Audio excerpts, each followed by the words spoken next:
Oh, hello. Welcome once again to Stuff and Things, where I like to talk about stuff and occasionally even things. I'm your good friend Bradley, and today is a very pleasant Sunday Stuff and Things. And on this pleasant Sunday Stuff and Things, we have stuff and things to talk about, including upcoming videos, things that you can look forward to, and Stuff and Things plays and working.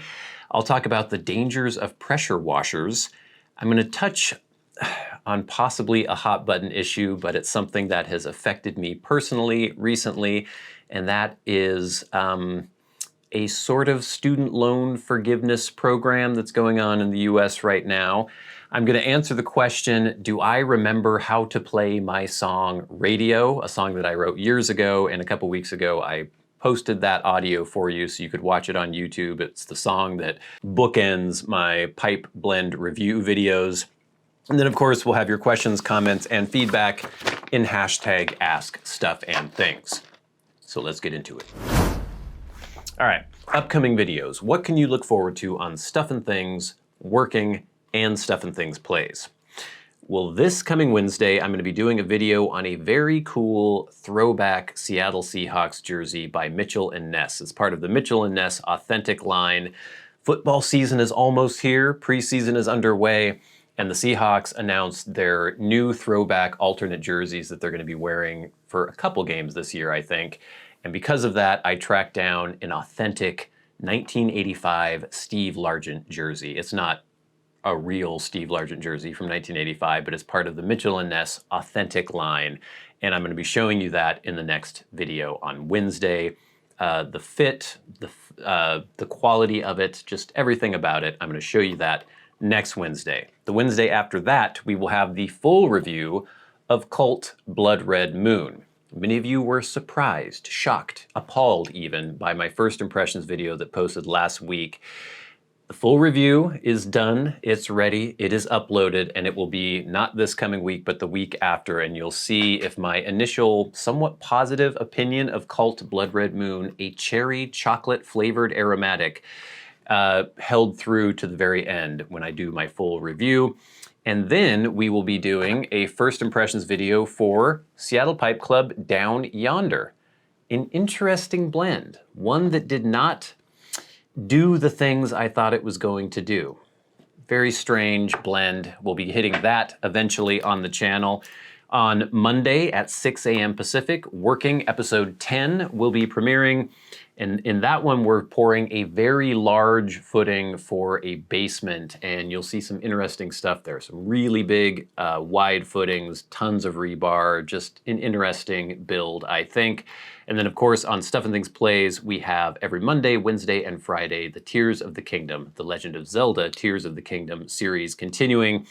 I will point out, if you have not checked out Working, you should do that. You need to subscribe, you need to watch, you need to comment, all that good stuff to help Working get into the YouTube algorithm. Much appreciated. There is still a link in the description box below. I'm not going to show you this on camera because it still looks kind of gross, but 2 days ago, I was pressure washing something at work. And if you've watched any of my working videos, you will see that I use a pressure washer quite often. I often wash the surface of concrete that we have poured in preparation for sealing it, things like that. And the other day, I was using a pressure washer, as I've done 1,000 times in the past, and the wand broke. So basically, it was always on. Even if you let go of the handle, it would still be on. But there was something with the nozzle where it wasn't pointing in the right way, it wasn't doing what I wanted it to. So foolishly, and usually I don't do this, usually I don't injure myself at work, but foolishly I picked up the nozzle, it was still spraying out, and I started adjusting the nozzle, trying to turn it while it was still spraying, while the pressure washer was still on. Well, I slipped, my hand slipped, and from about, 2 millimeters from the tip of the nozzle, this finger came in contact with the water. It happened very quickly. I didn't even really know what was going on at the time, but suddenly it just destroyed my index finger. It was gross. I won't show you any pictures or anything. I did take some pictures because I sent them to Diamond and a couple other people. I'm like, look what happened. But I know intellectually that a pressure washer that has enough pressure to, even damage the surface of concrete if you're not careful with it, will obviously damage the soft tissue of an index finger. And I guess that little lesson finally hit home in a more concrete way, pardon the pun. And yeah, I injured my finger, not horribly badly. I didn't even go to the doctor, but basically it like entered in and then exploded out. And it was this really ragged, jagged cut, really gross, and I couldn't play guitar. I still can't really play guitar very well right now. Yeah, so be careful if you're using a pressure washer. You can injure yourself. You could even perhaps cut off a limb. Well, probably not cut off a limb, but you could damage some of your soft tissue if you're not careful. Okay. This next topic is dangerous because I know that if you mention anything that has even a tinge of politics, there will be all sorts of people coming out of the woodwork to get angry or offended or whatever. But I'm just going to talk to you about this because it's something that happened recently with me. Many of you in the US will know that the Biden administration tried to do a kind of general student loan forgiveness program where they were going to, I think, forgive $10,000 worth of student loans for everyone who had loans, and then $20,000 if you had had a Pell Grant, which meant that you were a low-income student when you originally got your student loans or received your loans. I didn't really get too involved in that. I have student loans, or I did have student loans. I felt that it wasn't necessarily constitutional for the Biden administration to do that. I do believe that there are a lot of issues with predatory lending practices that happened around student loans and things like that, and there are some definite things that should be reformed perhaps as far as that goes, but I didn't think that it was necessarily legal for the Biden administration to just decide, oh, we're going to forgive all these student loans. But kind of quietly, after that was shot down by the Supreme Court, I got an email, I think in July, that said, it was from the Department of Education, and it said, hey, your student loans may be eligible to be forgiven. I went, huh, that's interesting. I did some research, and if you were part of an income-driven repayment plan, and if you made 20 years worth of payments, you could possibly get your loans forgiven. And basically that's what the Biden-Harris administration was going to do, was to kind of reconfigure things so that people who had been making payments for 20 years could get the rest of their loans forgiven. And I was surprised because I didn't know this was a thing that could be happening, and I didn't hear anything else about it for a good month. And then last week I got an email from Moella. It was the company that services my loans. They had all been consolidated under the banner of Moella. And they said, hey, your loans have been forgiven. And I was a bit shocked. I looked into everything, and from what I can tell, yes, the balance of my loans, it's gone now. It no longer shows up at the U.S. Student Aid website or on Moella. And I started thinking, like, how do I feel about this? Is this right? Should I have opted out of this? But just to give you an idea of what some people are facing, when I took out student loans, I was 18 years old. I had no idea what I was doing. I didn't have any help from my parents, no advice from anybody. I had a full scholarship as far as tuition, but I didn't have any money for anything else. And so I took out some loans, and not anywhere near as much as a lot of people did, but I was 18, didn't know what was going on, had no idea what was happening with interest rates or anything like that. Took out these loans.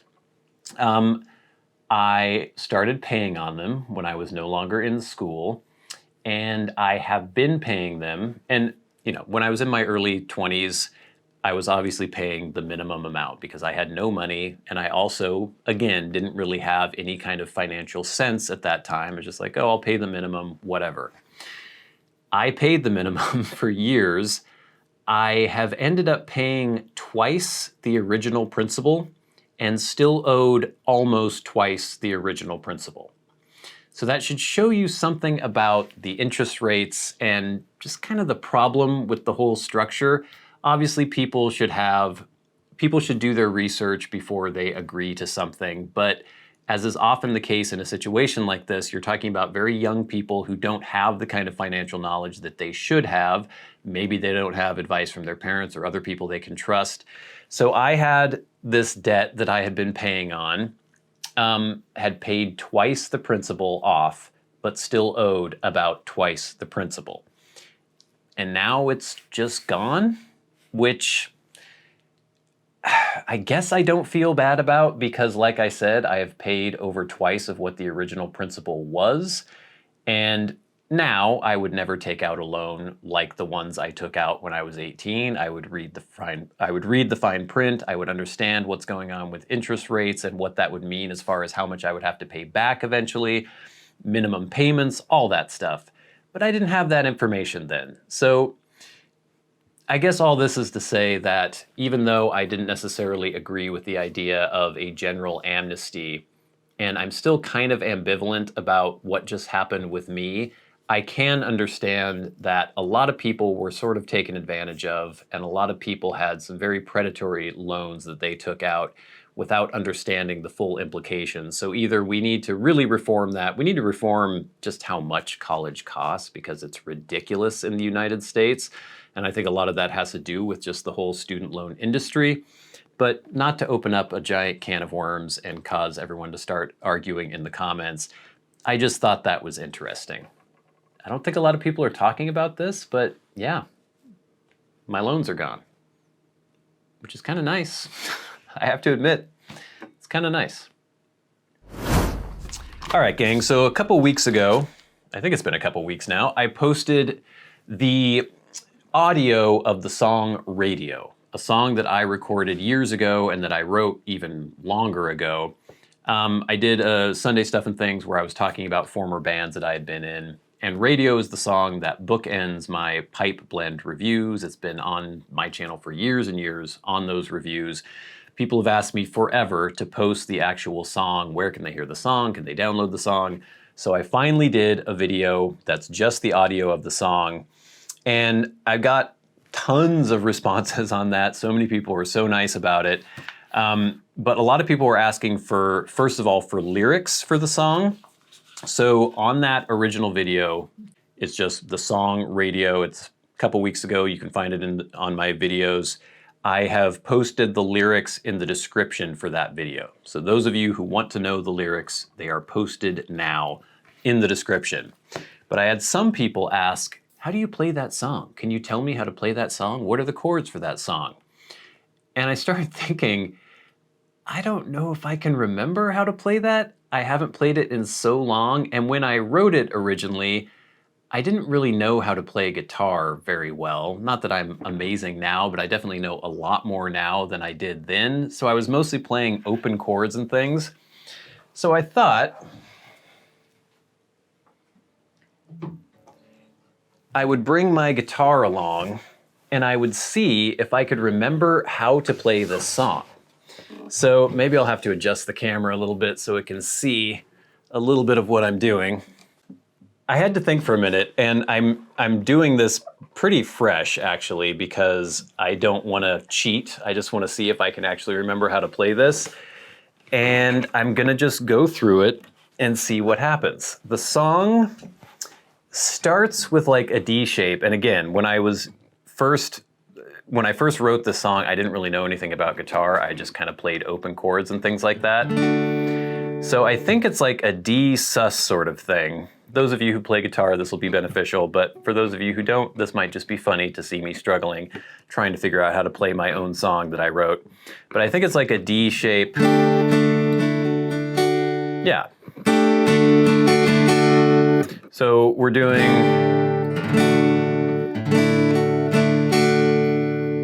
basically putting your pinky on the high E string, taking it off to normal open D. Then you're lifting your middle finger from the high E string and hammering that on. So it's, and I think at the time I probably did all downstrokes.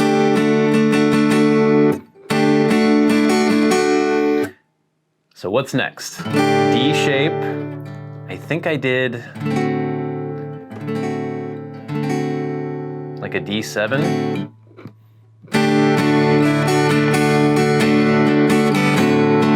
Oh no, it goes like this.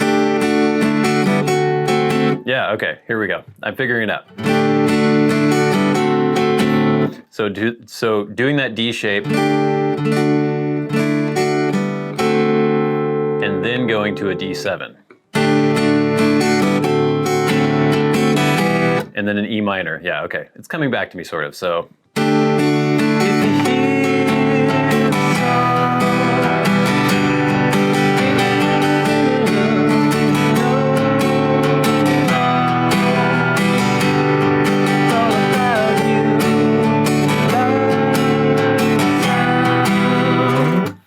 okay, so that's how it goes. E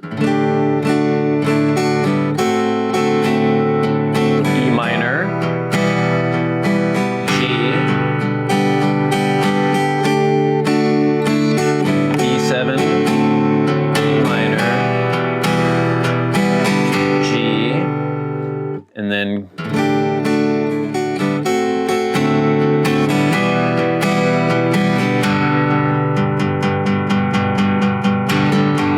yeah, I think I did a hammer-on thing here with the G where I'm lifting my ring finger, or not my ring finger, my middle finger on the A string. And then going to a C.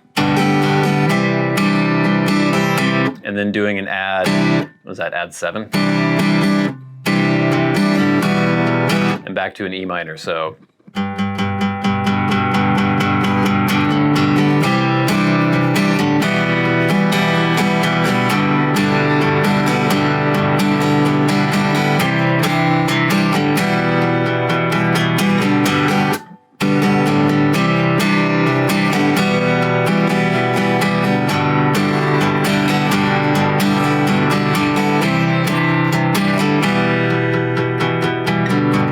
Yeah, so that's basically the chorus. It's G, then going, there are only words to sing, there are only words to sing.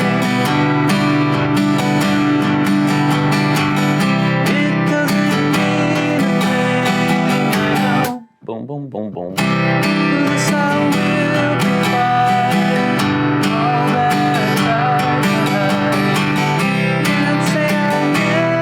I tried. Oh yeah, so then to go out of the chorus.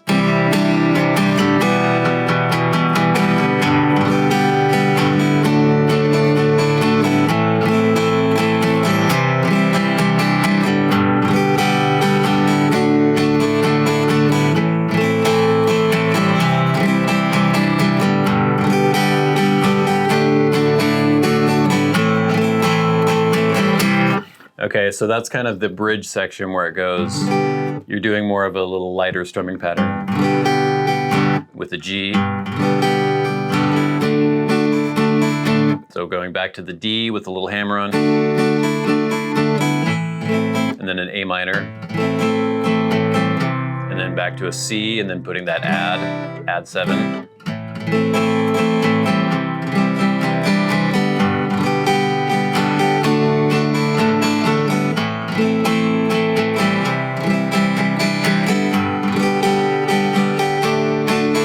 The last time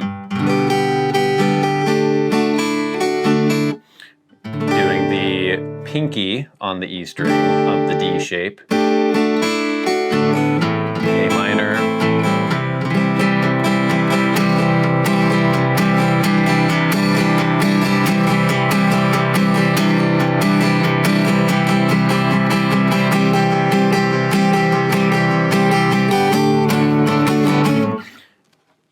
basically like that. So it's basically D, D7, E minor, G for the verse. For the chorus, C, E minor. How does it go again?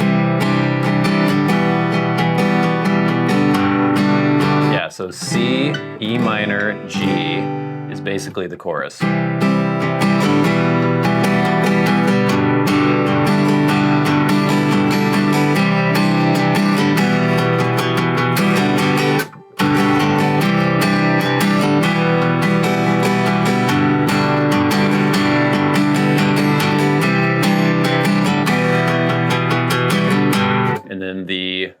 bridge is G, the D shape with the hammer-ons, A minor, C. And that's basically it. So yeah, I guess I kind of remember how to play radio. I don't remember how to do all the lead stuff. I didn't write some of the lead guitar stuff. That was mostly my good friend Sean, who was in the band, but yeah, that's kind of good to know. It's still up there in the brain somewhere.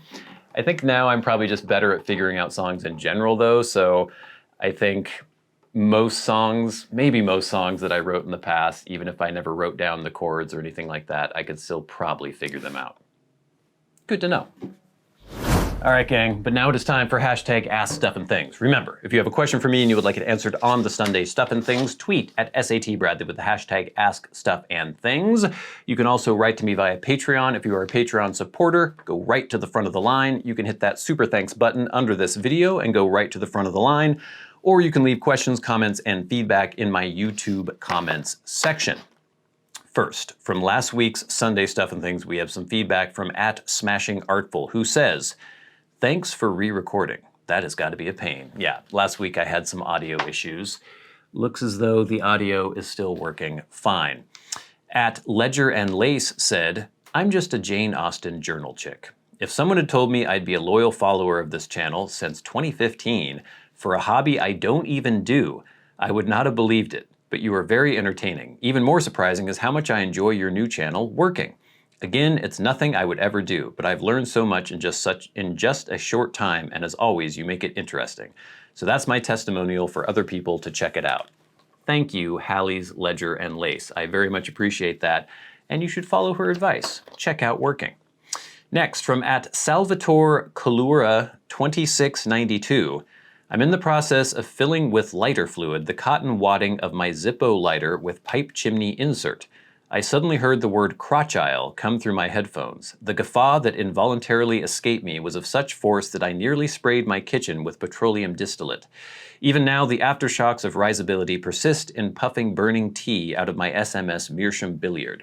Thank you, SAT. Results may vary."